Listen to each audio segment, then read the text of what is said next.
人生個多浪尖的一頭部，如毛萬類風馬當不改人，花不依賴人也當老情的，行業對手會拉的信仰，Kristus akibat kemudian mana, tentang mami penuh ceria dan manolaknya, timpa ayat langit dalamnya, bawang sesang tua akhirnya nak, tidak sendirian lagi sang-sanglah. Trên đây cùng trong cha mẹ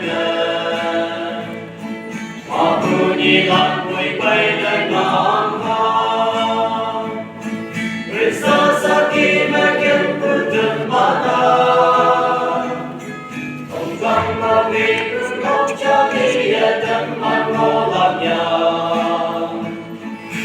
timpa ayat langit dalamnya Yesus Kristus kau sâu chính để ta nhờ Dia teman chính để nuôi tình cô ta Teman kau tung lên sâu xanh cứu kaya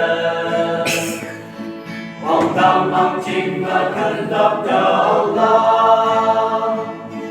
Kristus akibat kemudian mana